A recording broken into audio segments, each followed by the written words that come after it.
NEB TV. What's trending in science? Welcome to NEB TV. Today, I am joined by Inka Ghosh, who is one of our scientists here at NEB. Hi, Inka. Hi, Dina.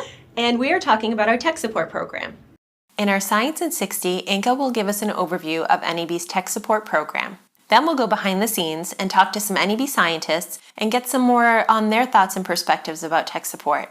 Lastly, we'll hear from Jeremy Foster, who is a staff scientist here at NEB, and he'll tell us a story about a tech support call that he received that resulted in an interesting scientific collaboration. Are you ready? Yeah, let's go. Let's get started. So most people don't realize that when they call NEB technical support, they're actually talking to a person who either developed the product, is an expert in its use, or actually produced the product. At NEB, our scientists are happy to share their knowledge and experience about our products with other bench scientists around the world. So when you call NEB technical support, rather than speaking to the technical support specialist who accesses information from the website, you actually can access the scientist who developed the product or who uses the product and knows it inside out. The idea of giving back is an essential component of the technical support philosophy here at New England Biolabs.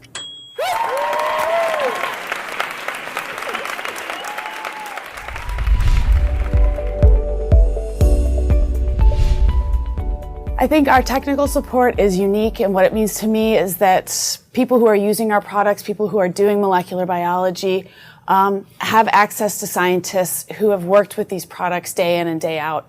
We use it within our research in the lab every day, and if we don't know the answer, we can get you to the person that is the product manager or the one who actually developed the product to get the best answers to your questions that you need.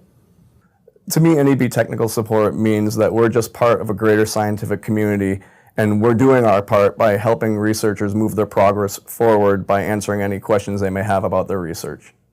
To me, it's the opportunity to have discussions with scientists from many places, from far away. And every time I'm on tech support, there's a chance that I will make one of those connections. I will have a new and fulfilling scientific discussions, scientist to scientist, and I feel like it's connecting. It's connecting with outside, and I think that that's great. We're here for our customers. We're a resource, and we're scientists like you, and we understand that it's frustrating when things don't work out, and we can help you get things working again as quickly as possible. I think my most memorable tech support moment was when somebody called me from NIST, which is one of the government support agencies, and they wanted to know how to remove glycans from an antibody. And she'd been struggling for a while, and I was able to suggest certain enzymes that would work for her. And from that, she got a huge publication, and it was a good thing. My most memorable moment was probably early on when I first started doing tech support. I had a graduate student who was just at the beginning, and she was having a lot of problems just with general PCR and cloning. And I think we exchanged probably 6 to 10 emails back and forth, trying to resolve the issues. And when it finally started working, she was so excited, and we had communicated so much that she shared all the data with me and was just so excited with her emails that it kind of felt like a victory for both of us.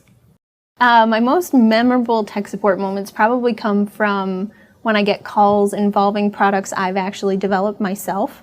So that's always nice that somebody's using a product that I helped put out there. And if they have questions about it, usually I'm one of the best people they can talk to, so I feel really confident answering those questions.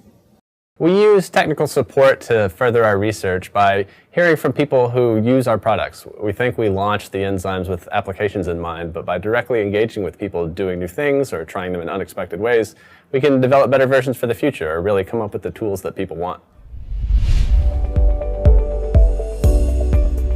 A customer called tech support, and their call got routed through to me because I'd got some previous experience in this particular area. and the customer was looking for a way to digest DNA down to single nucleotides for mass spec analysis. So I was able to help them and point them towards a couple of publications, and also recommended that they actually digested to nucleosides, which allows for a much more sensitive and robust mass spec analysis. And then I also advised them on our recommendation for the cocktail of enzymes to do that job.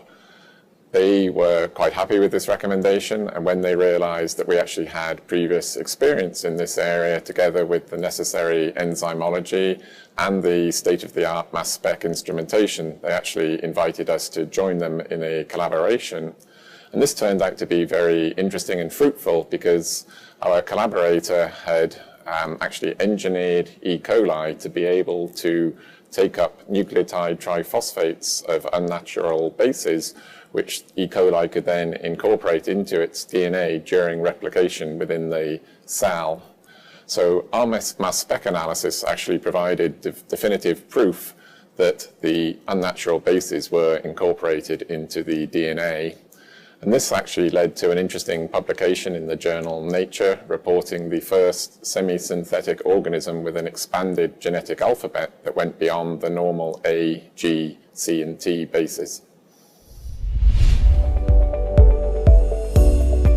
There are 3 ways you can contact us at New England Biolabs Technical Support.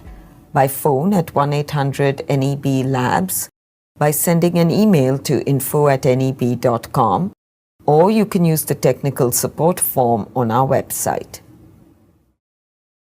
So Inka, thanks so much for joining me today. Thank you, Dina. That was fun. And thank you for watching. And as always, if you have any suggestions for future episodes, please let us know.